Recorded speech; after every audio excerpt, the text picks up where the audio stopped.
on 5 Minutes, we commemorate the 72nd anniversary of the bombing on Pearl Harbor. We have our very own Overcall, a survivor of the attack. Lieutenant Commander T.T. Beatles wrote as follows. About 5 minutes to 8, I was finishing up in the wardroom, eating breakfast, when word came over the loudspeaker from the office of the deck, "Fire away and rescue party." This was immediately followed by a secondary announcement over the loudspeaker. "Japanese are attacking.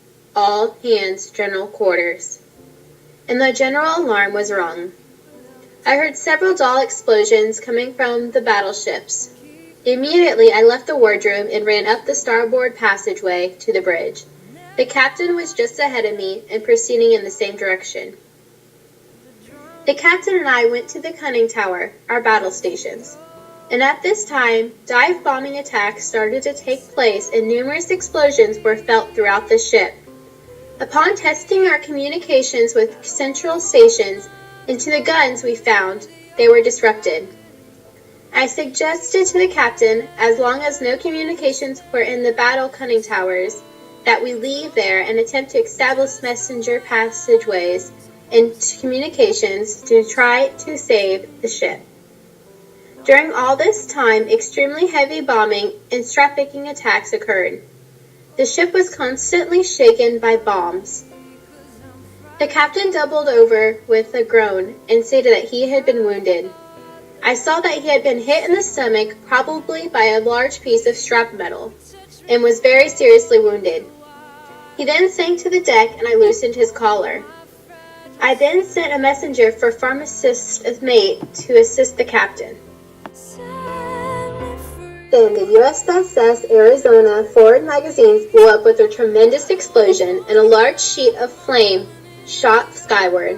I posted a man with the captain and went down to the forecastles where a number of the crew and officers had gathered.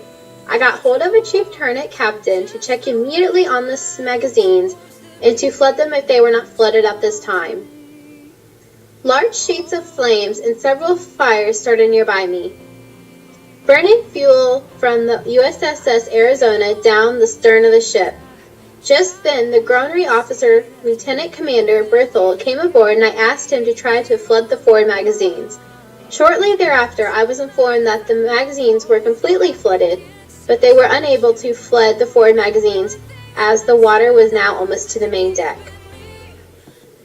About this time, a large oil fire swept from the USS Arizona down the port side of the USS West Virginia.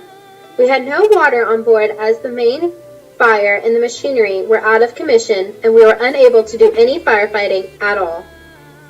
I got to a motor launch to go to the stern of the ship to investigate the fire. The smoke was so heavy that I could not see nearly any of the bridge.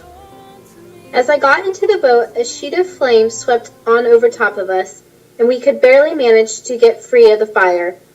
I then had the boat take me away. The burning oil on the water swept by the ship, and I managed to return to the quarterdeck. I realized that the ship had then been lost.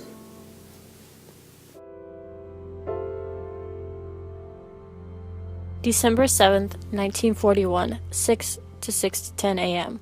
Japanese launch the first group of warplanes 220 miles off of Oahu. December 7th, 1941, 6:30 to 6:45 a.m. The U.S. attacks a foreign submarine close to Pearl Harbor. December 7th, 1941, 7 a.m. The U.S. detects a group of unknown aircrafts headed towards Oahu. December 7th, 1941, 7:15 a.m. Japan launches a second group of warplanes towards Pearl Harbor. December 7th, 1941, 7:55 a.m. The bombing of Pearl Harbor by Japan begins. December 7th, 1941, 8:08 a.m. The first radio announcement is made for the U.S. military to report for duty. December 7th, 1941, 8:12 a.m. Washington and Pacific fleets are alerted about the assault. December 7th, 1941, 9:30 a.m.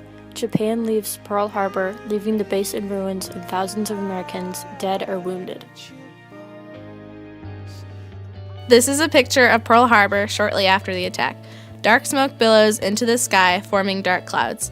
This is taken from the nearby Ford Island. Although not the highest quality, this picture portrays the wreckage of American ships in the attack. In this particular case, it is the USS Downs and the USS Cassin. This image was taken 3 days after the Japanese raid on December 10, 1941.